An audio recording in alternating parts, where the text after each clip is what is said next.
Good evening, everyone. Salam alaikum. And I missed the trick with learning Welsh on how to say hello to the Welsh people. And it was only when you said it, I thought, immediately I've lost the audience. So hello in Welsh as well. Thanks very much. I mean, this is absolutely fantastic turnout, and I really appreciate everyone turning up. I just wanted to pick up on a point that Sophie made, and we were chatting because when the kind of seminar series first started, it was interesting because I came about sort of, I don't know, 8 or 9 years ago, and it was a very small thing. So this is now kind of super scary and a lot bigger. But it's also testament to the great work that the Centre's done here in Cardiff, and really is, you know, sort of testament to the kind of vision that Sophie had in terms of this. And also as well to the Equality and Human Rights Commission. Before I went to Birmingham, after getting my PhD and before going to Birmingham as a lecturer, I worked for an Equalities and Human Rights advocacy group. And so the kind of, when I was working for that, the Equality Act 2006 came in, which was the first time we actually begin to see the kind of human rights and this kind of this broadening of the equalities agenda coming to the fore. So, you know, so again, to be working with the HRC in terms of this is an exciting opportunity for me. So tonight I'm going to be talking about Islamophobia, and I'm going to be talking about sort of this and hopefully trying to put it within some sort of frame of a human rights perspective. And it's really about sort of beginning a conversation. It's about beginning this conversation of where Islamophobia fits and how do we actually get into this kind of position where human rights might give us something different, might give us a different perspective on how to look at Islamophobia. It might give us a different lens or a different language for how we talk about it. But it also might give us a kind of different approach in terms of how we try and tackle it. And I think that all of those things are actually quite important in terms of this. Okay, so the first thing I want to start off with is, because I think that, you know, we have to acknowledge that Islamophobia is a contested and also a controversial term. And I want to kind of address this right on the outset, you know, so that we know, so that you know where I stand on this, and so that when I'm talking about things, you kind of know where this is kind of fitting in terms of this. Okay, so it's an interesting one because I've been kind of researching Islamophobia now for kind of 15, 16 years, and I still find the same complexities and the same contestation now as what I was encountering back in 2000. And it's really interesting because we don't seem to have moved ahead too far. And it's interesting that the same kind of things have kind of actually sort of still there in the kind of space we are. I think in academic terms, and don't worry, I'm not making this overly academic tonight. So I think that, you know, we see now that it's actually things are beginning to move. It's actually a term that's now kind of been accepted. There's a number of people beginning to look at this, but it's also this much more critical approach. And I think that for me, it's about this kind of, we've kind of moved into this what I call kind of critical Islamophobia studies now. It's not just about the black and white. It's about the bit in the middle that's grey. And that bit in the middle that's grey is much more complex and much more difficult to navigate, and is forever changing. And I think that now we're in this space where we kind of try and take things a little bit more forward, but also try and think about this kind of like, you know, in terms of, as Brian Klug says there, that Islamophobia has now come of age. And so I think in terms of this, so there's also this issue around caveats. So I'm going to give you caveats as well. You see, I'm kind of giving myself like kind of a safety net here that I don't fall through, you know. So I'm giving you some necessary caveats as well. And I think that one of the things that I have to stress is that Islamophobia is not solely a consequence of 9/11 or 7/7 or the murder of Lee Rigby, or the attacks on Charlie Hebdo, or the attacks on the hostage taking in Sydney. Islamophobia is not exclusive to any of those. All of these work as triggers. So when we have Lee Rigby's murder, we see the levels of attacks on Muslims at street level go up. We see them spike. After 7/7, after 9/11, you know, we were chatting earlier. I was talking to the BBC earlier. We were talking about this idea around when people from Cardiff go to fight in Syria, and it becomes a news story. Anxieties and fears go up. You know, who else is going? How many Muslims know? These Muslims are all going to go over there. the levels and fears of anxiety goes up. And actually what we see is that, it becomes like you get that spike in attacks. But it's not actually exclusive to that. There's Islamophobia that's bubbling along. And even if we didn't have any more events that would hide its triggers, it would still be there. There would still be Muslims being attacked and abused on the street and so on. And also the term. So I'm always asked, what about the term? It's not about a fear of Islam, it's not about a fear of religion, and then you get those kind of, I hate all religions, so I'm an Islamophobe and proud. Okay, so what we have to do is that we're in this beautiful British tradition of finding a word that doesn't mean what we're talking about, but then using it. So it's, so it's beautifully British, so we've got homophobia, we've got anti-Semitism, we've got Islamophobia, It's not literal. And if we apply it literally, we're doing a disservice to all of these issues. And in the same way we don't apply anti-Semitism on a kind of literal way, then we can't, sort of do this with Islamophobia as well. And so it's much more than this kind of fear. It's much more kind of akin to the way in which racism functions, or akin to the way in which anti-Semitism functions. And it can take various different forms and manifestations, and I'll come on to those in a moment. And another big question I get asked is if we use Islamophobia and it shuts down debate, it shuts down criticism. No, it doesn't. It's perfectly fine to criticise the atrocities that Islamic State are committing in the Middle East. That is not Islamophobic at all.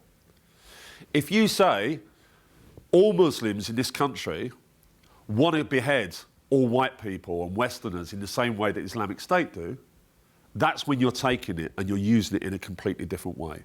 But condemnation itself, condemnation of people going into the Charlie Hebdo offices and opening fire, is not Islamophobic at all.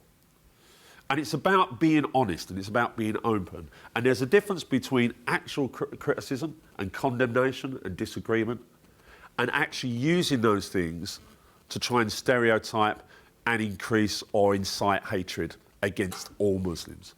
And I think that we have to be really, really clear on that.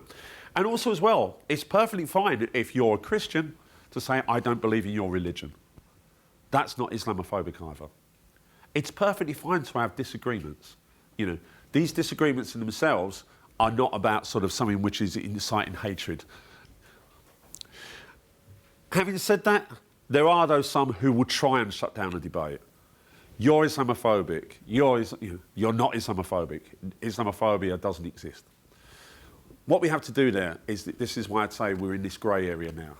We have to be honest and we have to be transparent and we have to be critical, we have to be nuanced and we have to be all of those things and we have to have trust to be able to have that. And sometimes we need to create these safe spaces like we have tonight where we can have these discussions and debates where we can be much more open with each other. Because actually sometimes in those political spaces or in the media spaces, it's very difficult to have these discussions without being bombarded with lots and lots of different things. So it's about sort of, being sort of honest in terms of this. And one last thing is people say to me, well, give me a definition of Islamophobia. Give me a precise definition. And my response to that is, well, when we talk about racism or we talk about sexism or we talk about homophobia, we don't ever say, give me a definition before I recognise the phenomenon exists. A lot of the time these are smokescreens. This is something which is like, fluid. Racism is fluid. Sort of discrimination against of any group is a very fluid thing. It doesn't have, strict confines. And that's exactly the same with Islamophobia as well. So yes, we can work towards definitions. Yes, we can come up with definitions, and there are some definitions, particularly at the European level. But actually, that mustn't be the start point from where we say, okay, well, until we get this definition that we all agree and we all accept, that we can't talk about the actual consequences and the way in which it impacts people. Okay, so so in my research, I've tried to give like a couple of levels of way in which it works, and I just want to give those very quickly in terms of that. So what we see is that Islamophobia is very similar and works in exactly the same way as any other discriminatory phenomenon. So it's not as though this is, the distinct side of it is that it's directed towards Muslims or those perceived to be Muslims, and it has the issue around being Muslim or Muslimness or Islamicness as being the driver for that. But it's very much, it's very the same, it's very similar and as complex as every other discriminatory phenomenon as well. And so at one level, it kind of works ideologically. Now, in an academic setting, we could write a whole module that lasts a whole academic year, and we still don't really know what ideology is. So trying to give it in kind of a way in which you can understand it is I talk about this kind of notion of white noise. And what's out there. And you walk in W.H. Smith's in the morning, and you see the Daily Express, and on the front cover is a picture, a closely cropped picture of a Muslim woman wearing a niqab. And all you can see is her eyes, and everything is black. Now, I guarantee if you say to people, what's that news story about on the front page? They get this from the white noise that's out there. They know it's not about a Muslim woman who saved an old lady from falling down the stairs. So it's not about a Muslim woman wearing a niqab who's climbed a tree and saved a cat. You know, this is a story. Immediately you see that image and it makes those connections. So it's about this white noise. It's about what we know about Muslims. And it's about that kind of problematization. So that's how I kind of give that kind of explanation on ideology. The next part is that kind of the kind of derogatory attitudes, the kind of, you know, the prejudices, and that typically underpin the kind of exclusionary practices, you know, the kind of things that the Equality and Human Rights Commission are looking at in terms of employment and housing, in terms of public services, you know, discrimination at that level there. And then the final level is the issue around hate crime. And for me, that's where we begin to see Islamophobia come into the kind of public spaces a little bit more, in terms of abuse, in terms of violence, in terms of harassment, in terms of threat, in terms of somebody going about their ordinary life and their day-to-day business, and somebody decides that they're so angry that they hate Muslims that they have to attack that Muslim woman just because they've recognised her as a Muslim woman. And so that for me is where you see this kind of this hate crime that comes into the kind of that street level. So I'm going to give you a very quick overview of the kind of things that we kind of talk about at that kind of last level. And I'm really drawing upon some research we did back in 2013. I did this with my two colleagues at the university, Arshad Isakji and Oslam Young. And what we did there was we went out and we found, using an organisation called Tell Mama, which acted as a conduit for us, they actually sort of introduced us and gave us access to visible Muslim women who had become victims of street crime, of kind of street-level hate crime. And what we did was we went out and we interviewed those and we tried to find out what their experience was. We were trying to challenge this idea that Neil Chakraborty and Irene Zempi have said about the invisibility of Muslims, you know, the invisibility of Muslim women. And so we were trying to sort of, you know, begin to challenge that in terms of where we are with that. Now, the purpose of the report was twofold, and one of the things here kind of resonates with this issue around human rights. And the first one was to speak in the public and media spaces about this notion, the ongoing victimisation of Muslim women. And it says there to give a human voice. Now, this is lifted out of that report. To give a human voice. Because actually, and I'll try and prove this as we go through it tonight, is that Muslim women are rarely seen as humans. You know, in fact, the process of Islamophobia in some way dehumanises all Muslims. Because actually, the Muslim who might be sitting next to you tonight, in the kind of wider perception, may be the exact same as the Muslim who's in with Islamic State. Or maybe is with Boko Haram. Or is maybe in Afghanistan. Because all Muslims become the same. They become seen to be the same. And so what we wanted to do there was we wanted to put a voice forward.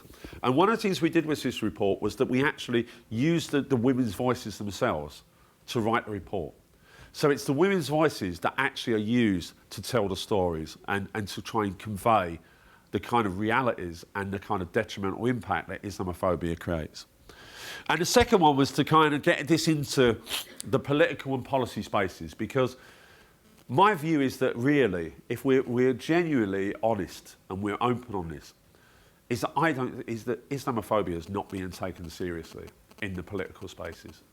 We have a coalition government that's set up the all-party parliamentary group and the cross-government working group on anti-Muslim hatred, but a lot of this is around lip service. Have we seen any policies? No. Have we seen any approaches? No. Have we seen initiatives or anything new coming out of that? None whatsoever. And so I think that we really have to be honest here, and we have to keep banging this issue home, and so we get a conversation going about this. And this is where I think that maybe we can come in with this new approach to it.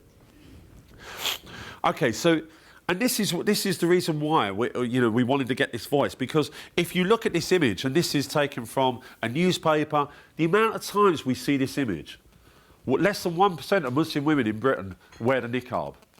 Look in the media, 90, 95, 99% of images of Muslim women in the media will be shown looking like this. The disparity between what Muslim women look like and what the symbolic representation is two completely different things. And with this comes otherness, with this comes like sort of not being a part of who we are, all of these kind of ideas that come through just by looking at that image. And so it actually sort of dehumanises. This isn't actually a woman, this is a symbolic representation of all the things that's wrong or problematic about Muslims and Islam in Britain, in the West, in the world, at whatever level you want to take that. Okay, so these are these are some of the kind of statistics that made us want to drive this, and so hopefully, we're kind of we'll give you some new statistics here in terms of why Muslim women, as the idea that Muslim women are increasingly seen as problematic, but also seen as kind of conduits for for government as well. And you have this balance in between, the barrier to integration, the way a Muslim woman looks, or some Muslim women look, is that barrier to integration. But then on the other hand, it's about they are the people who are uniquely placed to stop their sons and daughters going to Syria and Iraq as well. And so the politicians, flip from one side to the other in terms of what the Muslim woman is. Is she a friend? Is she an ally? Is she an enemy? Is she against us? And where do we stand in terms of that? And then, when you actually look at the actual the attacks on Muslim women, the 58% in the UK, of the data we have in the UK, are reported against Muslim women. If you look in Europe at the Fundamental Rights Agency, you'll see that their research says that over 70% of all attacks on Muslim women, of all attacks on Muslims, are against Muslim women.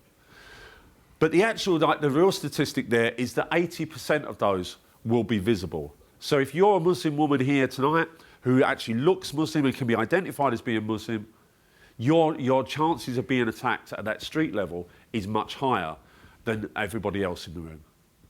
And so this is why we wanted to actually do this research, because actually Muslim women are at the brunt. They take the brunt of this kind of street level attacks. And it's really unusual for women to be the primary victim of hate crime. If you look at anti-Semitism or homophobia or racism, if you look at hate crime as a whole, it's primarily a phenomena that's directed towards men. And so only when we talk about Islamophobia is it that women actually become the primary victims of that. And so, we see this anomaly here. And so most of the kind of things that we kind of experienced when we were doing the research was we was asking people what was said to them. And what we get there is these kind of broad, generic insults. So Muslim scum, a suicide bomber, being called a terrorist. Then we get the kind of combination of kind of religion and race, so Muslim monkey, and then you get this kind of the focus on the kind of issue around the niqab and the way in which it looks in terms of ninja and letterbox there. And then we talk about this. One of the things that we found in the research was the fact that this isn't just taking place in the public spaces. A lot of it is actually taking place where Muslim women live. Actually, where Muslim families are, people are going there and attacking them there. In the same way as well, one of the big findings of the piece of research was that actually many attacks take place on school playgrounds, or on the way to school, or on the way back from school. Being attacked by other parents. Suddenly something will happen in the news, and suddenly the Muslimness of one of the parents will become primary. And then the anxiety that creates in terms of, do I leave my children at school? Because actually I've been attacked there. And so what we have here is that the names have been the names were changed deliberately so that we kept the anonymity and the confidentiality and the trust of the people who were our research participants. But as she says there, the levels of abuse increased steadily, culminating in two from the group turning up at our house, at which point they violently attacked both me and my brother with bicycle chains. This was someone who had moved to a new area, and there was a gang at the end of the street who increasingly become more vitriolic with their abuse.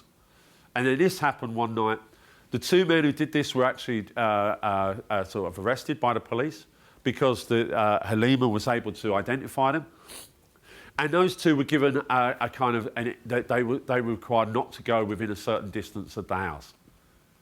But the gang had about 20 people in.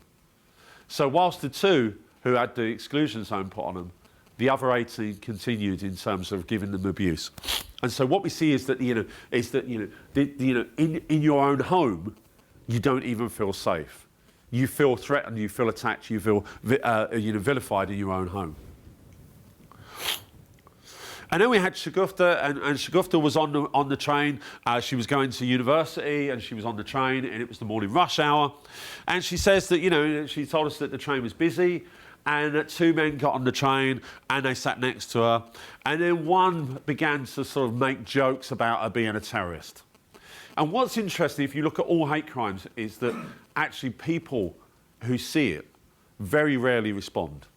Whether it's homophobia, whether it's disableism, whether it's sort of anti-Semitism or Islamophobia, people around don't respond. And this increases the levels of humiliation within the victim. And what we saw here is that not only was she called a terrorist, but she said that, as she went to move, one of the men actually got up and tapped her on the head, in front of everyone on a crowded train. And then made remarks about her hijab before shouting down the train that she had a bomb in her bag. And as she said, she felt extremely vulnerable in this really crowded space. And so this is, these sort of things around terrorism, you're a terrorist, having a headscarf pulled or being spat upon because you wear a niqab. This was very much like the things that were very normal in terms of the experience.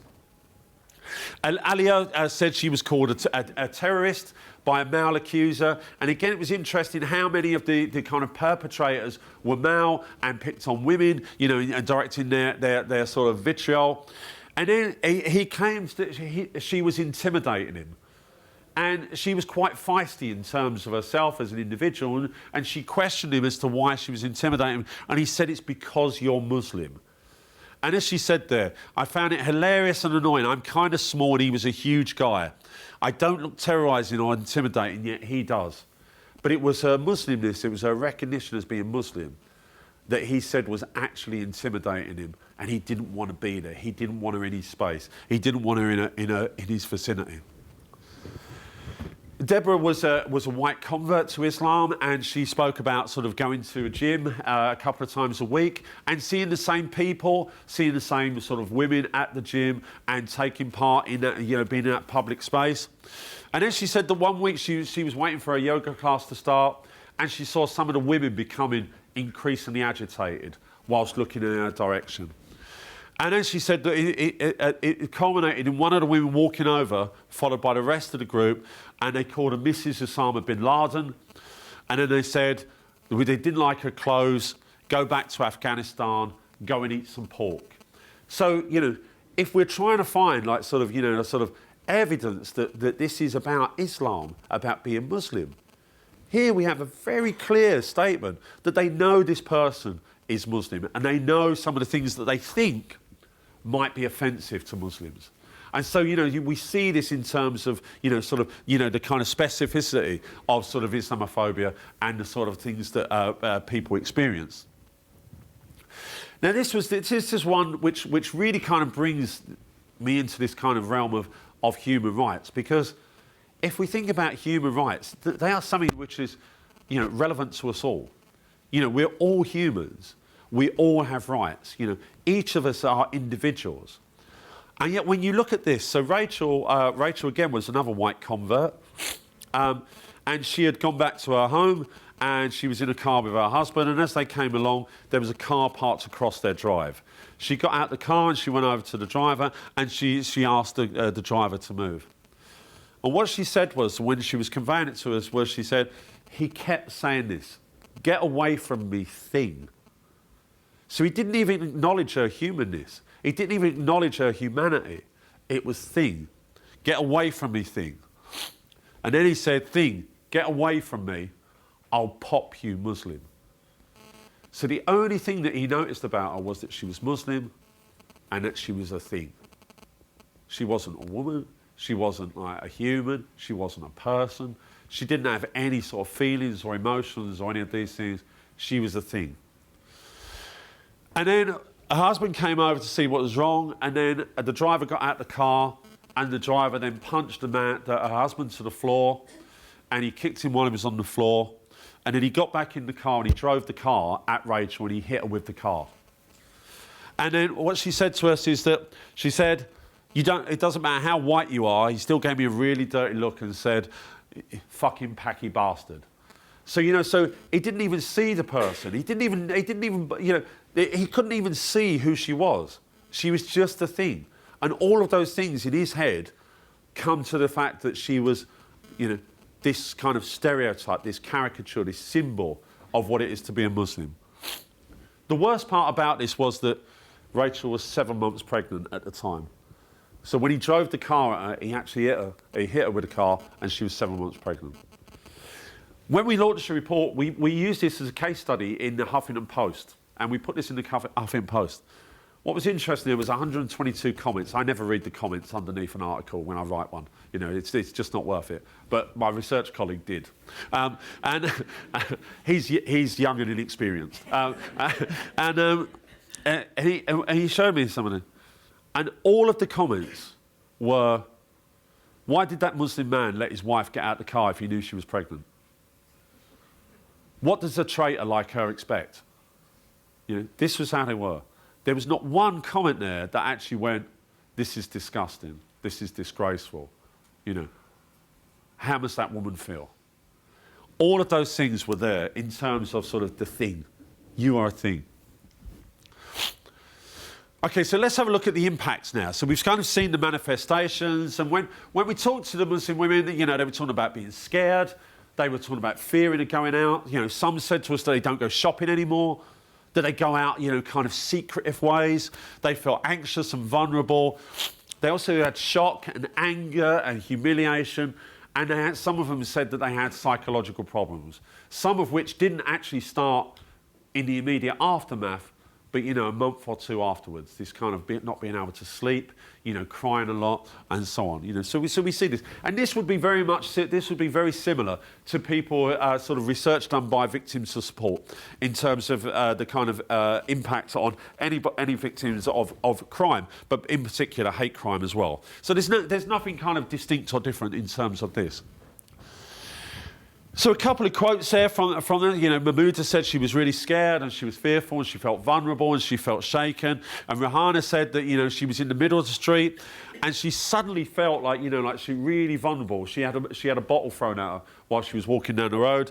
A car had gone past. They shouted some abuse about her being Muslim. They then came past and they threw a bottle at her while she was walking down the street. And she said that she was worried about her life. And she said that she started going out in this secretive way. She didn't really want people to see her because she was scared that other people were going to attack her because she was Muslim. And then when we look at Sharifa, and some really interesting, and in terms of giving that voice. So she said, it made me feel very scared. I was scared to go out in the street and into the air on my own. It made me think continuously that I need some sort of self-defence class so that I know how to defend myself and protect my children. So it's not just about her being a victim, but now that anxiety and that worry and that fear kind of goes out into her family as well. And as she says, you start to think that something is going to happen. It kind of makes you feel like somebody is ready to attack you in the street. It kind of makes you think people hate you because of the way you dress. And then you start linking everything as being anti-Muslim. And that may not be the case. For example, some people give you a look which may be nothing, but. And so that doubt had been placed there. So now, this was somebody who walked down the street and enjoyed, life and lived her life on an everyday basis in a normal way. But all of a sudden, she becomes a victim, and even someone looking at her, she's now thinking, does she hate me because I'm Muslim? So you can see where this when politicians talk about Muslim communities retreating and not wanting to integrate, well, actually, because when you see this, you can see that the actual impact is that, of course, people are going to retreat. And then we have another couple who says that, you start to think that everybody has the potential to insult you. And then it says, maybe we're never going to be seen to be British. Maybe we're always going to be seen to be an outsider. And when we have these political debates about, why do people go to, to Iraq and Syria, and I'm not trying to suggest that this is an absolute, reason why, but actually that feeling of not belonging can actually feed into those and also be exploited by those who do have radical or extremist messages. Those feelings of belonging can be taken and manipulated by those on the extreme of the far right as well. So it's about the kind of potential seedbed that this actually gives. And then Samina, this was an interesting one for us because she said that she felt she was British. She knew that her family's heritage was in Bangladesh. But she said it's when you become a victim of Islamophobia, the identity crisis comes in. And you suddenly don't feel like you belong anywhere. And then you start to question, am I a British Muslim or am I a Bangladeshi Muslim? And so you get this kind of, these kind of huge impacts, reevaluating your whole identity, who you are, where you belong, and what you begin to be seen. And this for me was Halima. She said, that they hate us because of our background and religion. And it's really interesting that she said, who I am is irrelevant. So she's not talking about herself as being Muslim there. She's talking about herself as being a person, someone who's real, someone who we sit next to, someone who we talk to, someone who works with us. She's actually saying, who I am is irrelevant. And when you put that back with Rachel's comment that she was a thing, and this is what you see in terms of Islamophobia. The impact of Islamophobia is not just about being spat upon in the street or having a hijab pulled or being hit by a bicycle chain or being run over or having pigs' heads left outside your house while you're asleep at night. That's not just what Islamophobia is about. But it's about this. It's about this issue of being dehumanised. You become reduced so much that you become an empty vessel. And when I was writing my book, I said that this was the personal, the human, and the real becomes lost. So Muslims become Muslims. They don't become, oh, that's Sharifa. It's like Muslims, the Muslim community, Muslims around the world. It becomes reduced and reduced and reduced and reduced and reduced so much that actually we forget that they're real people. And that, we see these images, constantly fed these images. And actually it's very easy to just look at that and go, oh, it's a black figure. And we forget that actually behind that is a perfectly normal human being. And in the same way that all of us are human beings. So this is, for me, is a really important point because actually, when we're talking about this, we need to remember the human. And actually, if you think about this in terms of like sort of, the kind of, what's, the actual impacts is that this can't just happen to anyone. So a victim knows that this can't just happen to anyone. And yet at the same time, they also know that actually they're irrelevant. Because it's actually just about sort of who and what they are. It's about them being attacked. And it's about them being Muslim rather than a Muslim. A Muslim actually saying someone is a Muslim actually acknowledges that they are a person. If they're just Muslim, then there's no recognition of that person whatsoever. And what you get there is that all of these things, the things that make us individual, the things that make us different, the things that make us funny, the things that make us likeable or unlikable, as the case may be, all get stripped away. And Muslims just become other, and they become different, and they become against us, who don't want to be here. And all of these stereotypes, so all of those things that exist in that kind of white noise is where we sit in terms of this. And what was said there is that even though Muslim women are hugely visible in society, and in the media and in the political spaces, rarely do you hear their voice. Rarely do you find out who they are. If anybody remembers the image of the Muslim woman on the front page of The Sun wearing the hijab that was a Union Jack, it didn't matter who that woman was. It was the hijab, it was the message, it was the symbolism of that image that was actually being put forward. The actual Muslim woman who was wearing it, I mean, to be fair, it could have been anyone. It didn't even have to be Muslim, because it was the person themselves was so irrelevant in terms of that. And so how do we re-establish this humanity? How do we remember? How do we kind of rebuild this idea that actually, that everyone, that victims of Islamophobia are actually human? How do we try and go back to this idea around, and at the essence, the ethos of human rights is this issue, these issues of dignity, of respect, of equality and fairness. And all of us deserve that, not just those of us who don't look Muslim.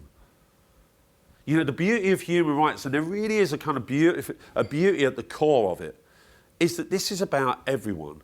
Everybody should be given that respect and that dignity and that fairness and that equality. And we should be treated the same. And we have the same rights, and we should be treated in the same way around it. And we should be able to access our rights and have our rights protected as well. And I sort of, you know, so there is this thing, you know, as Nelson Mandela said, to deny people their human rights is to challenge their very humanity. And if we don't use this to begin to tackle, if we don't use this to begin to kind of address these issues that are very real, you know, if we don't begin to look at this and see that Islamophobia is as awful and as bad as homophobia and racism and disablism and anti-Semitism, and I'm not creating any hierarchies here, I'm saying that all of them are unwanted and unprecedented in a society like that we live in today, then actually maybe we need to have this new approach. Maybe we need to begin to look at this in a new way. Because actually, if you're a victim of Islamophobia, it means that your individual human rights have been infringed. And this gives us a whole new perspective within which to look at this. This isn't now about sort of Muslims wanting a special deal. This isn't about Muslims playing the victim. You know, how many times have we heard this in the past when we have things to talk about racism? You know, it's like, oh, playing the race card or so on. This isn't about Muslims actually playing the Islamophobia card. This is about individuals having their human rights infringed. This is about us not doing our job in protecting the human rights of that individual. And so where we have this, we have the Equality Act of 2010, and we have the Human Rights Act, 1998. And what we have there is we have two, which are two rights which are enshrined in the European Convention on Human Rights, which are particularly pertinent here. And the first one is that, we have 16 basic rights, is the freedom of thought, conscience, and religion. Now that gives us the right to be able to have the religion we want, or no religion as well. This actually gives us, within this kind of framework of human rights, it gives us that opportunity to say, we don't have to agree with each other, but you as an individual, you have that right to believe that, and I have this right to believe this. And this doesn't mean that, all of these kind of like scare stories that the Daily Mail or the Daily Express will give you, that suddenly by having the human rights, like, sort of Sharia law is going to be imposed on Cardiff, or, sort of the Islamification of Wales and Britain and everywhere else. That's not the case. It's about an individual having their rights and being able to have their rights protected and being upheld in terms of that. And in Article 14, the prohibition of discrimination. And so all of us as well, not only do we have the right to be able to have our religion or no religion, whatever the case may be, but we also have the right to not be discriminated against. And when you start to look at this, you start to see that this is a new way of looking at it. This is not about kind of like a community advocating on one issue. This is not about sort of kind of going to government and trying to get special favours and trying to balance one thing against, okay, so we have this counter-terror legislation, so we'll give you a little bit of protection against religious incitement to religious hatred. No, this is not where we are now. We're actually taking a whole new different approach. And we're saying, we want people's human rights upheld, and we want their respect and dignity and their equality and fairness to be upheld as well in terms of that. And so we have this, we come to this kind of Britishness, British values. What are British values? Well, actually, human rights and our rights to be treated with all these things are actually beautifully British. We can go back to the Magna Carta, we can go to the Bill of Rights, the Claim of Right. All of these things, we have this tradition. We have this tradition. So let's not start talking about British values and using it in one particular way as the means by which we bash one particular community. You need to be more like us. No, actually, let us be more like who we are. And let us actually kind of embed equality and fairness much more into society and the way in which we deal with things. And so, so the Human Rights Act covers everyone. Even if you're sort of, it doesn't matter about your immigration status. And I've put up there Dignity Drive as well. If you want to know how human rights applies to you, have a look on the Equality and Human Rights Commission's website and you can do the Dignity Drive. And it gives you all these little chances to find out how those things are actually relevant to you. Because actually in Britain, we have this thing where the human rights, they go on over there. They happen in Abu Ghraib in Iraq. It's what Amnesty International do. No, actually, we have human rights here, and we have human rights issues here as well. And it's not a criminals charter. Don't believe the Daily Mail and the Daily Express. It's not a criminals charter. Lots of foreigners are not flocking to Britain so they can abuse their human rights, abuse the human rights legislation here. No, actually, what we've got is we've got a very clear, we've got a very beautiful kind of essence there, which is very, very British as well, and comes through in our tradition of being British. Now, the Act itself only applies to public authorities. So when we start talking about these kind of hate crimes in the street, we're not really, the Human Rights Act and the kind of, the kind of Equalities Act, are not going to really cover that too well. But my argument here is that actually what we have, though, is we have a new place to start the conversation. So we have this, we understand this now in terms of public authorities. We understand this in terms of discrimination and prejudice and so on. So let's now have that as a start point for a new conversation. Let's not start going, well, because the Jewish community have got this, well, the Muslim community needs this. Well, because you did this with racism, you need to do this with Islamophobia. Well, give us okay, you can scrutinise us more, you can put more security legislation in place. If you give us a little bit more, you up the crime, the sentencing around incitement to religious hatred. No, we haven't got to, this is not the where we're working now. What we're working now is we're starting in terms of a new conversation about human rights. And it's something that we all buy into. It's something that's very British. It's something where we can go, hang on a minute, here's where the conversation starts now. And that conversation is going to be difficult, and I don't know where that conversation goes as yet, because, but it's new. But gives us a new way in which to do this. And so what I want to do is, I'm just going to wrap up now because I realise that I'm probably getting very close to the sort of thing. And an example here is that, so it's rare that any politicians mention Islamophobia. Baroness Farsi accepted. But take Baroness Farsi out of the equation and you can probably count the number of politicians on one hand. Maybe even one or two fingers, I'm not sure. But what you have here is the Tackling Extremism Task Force report. And it says, we must tackle extremism of all kinds, including the Islamophobia, and espoused by the murder of Mohammed Salim. Mohammed Salim was an elderly Muslim guy who was walking back from the mosque one night in Birmingham, and he was randomly murdered in the street, purely on the basis that he was Muslim. But what are we doing here? Look what the politicians are doing. Look where the policy discourse is. Look where the political discourse is. It's about tackling extremism. This report was in inquiry into the murder of Lee Rigby. Now, we all agreed that the murder of Lee Rigby was hideous. It was a horrible atrocity. It's those sort of things that we don't want in this country or anywhere. But actually, is that the space to be talking about, let's tackle Islamophobia? Because people will associate, well, if the Muslims didn't kill Lee Rigby, they wouldn't have this problem here. And it becomes very simplistic and very easy to dismiss. And so, if you look at New Labour and the coalition, when they talk about giving protection against religion, it's normally at the same time as they're putting in counter-terror legislation. Look at it across New Labour and the coalition as well.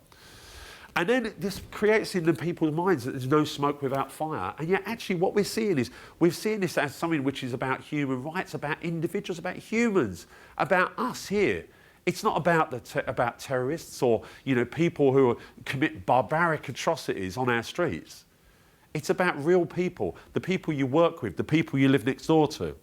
And Stuart Hall, he criticised this. Stuart Hall is a fantastic cultural studies pioneer. And, he said this back in the 70s, mugging the state.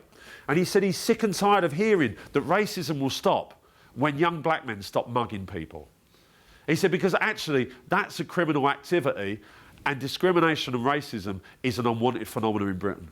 and the two are not necessarily connected.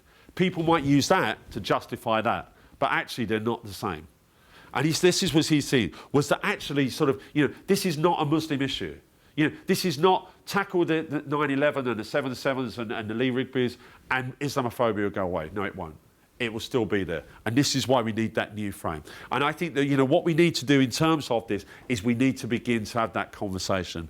And what I'm going to, and final reflections on terms of this, because I realise I'm getting close to being up to. It doesn't matter what discriminatory phenomenon we're talking about, but we don't need it in society. We don't need it in British society today. If you look at British legislation, we have protection against transgender groups. And the reason why this is a very, very small minority, but the reason why we have that legislation is because we believe and we agree and we buy into the fact that actually everybody should be treated fairly. And that it doesn't really matter what you are or what you look like or what you believe in, but actually you deserve protection. You don't deserve to be discriminated against. And that's a very British thing. And so Islamophobia is exactly the same as that. Because actually, it doesn't matter about, there's more Muslims than there are transgender people. It's about the ethos that underpins it. It's about, we need to tackle this because it's wrong. And then what we see is that, it dehumanises. It actually marginalises, it vilifies. It takes people out of becoming that wonderful integrated Britain that we hear the politicians talk about. It breaks down cohesion. It breaks down all of those bonds between us because, as we go back to that quote, because once you become a victim of Islamophobia, once Islamophobia is out there, you become doubtful. You don't know, you question your own role here because of all these things. And it takes away who you are. And also takes away and infringes your human rights. And I think that we have to acknowledge that, yes, we are still in this grey area, but to get out of that grey area, where we're trying to discuss this and where we're trying to talk about this, is that maybe we need that new route out. And maybe that start point and coming out of that is around the sort of framework of human rights. And so what I want to do is I want to leave you with a quote, and I don't really like sort of these cheesy quotes, but I thought it was quite touching because actually it really does kind of sum up what we're kind of talking about. The rights of every man are diminished when the rights of one man are threatened. And I think that what we see in society at the moment is while we don't tackle Islamophobia, all of our rights are being threatened. If we allow this to go on, if we allow this to go unnoticed, if we allow those who, for whatever reason, want to deny or dismiss this as actually being a real and actual phenomena in everyday settings, then actually all of us will become threatened. Thanks very much for this evening. I hope I've raised some issues and I look forward to having more conversations with you. Thanks very much.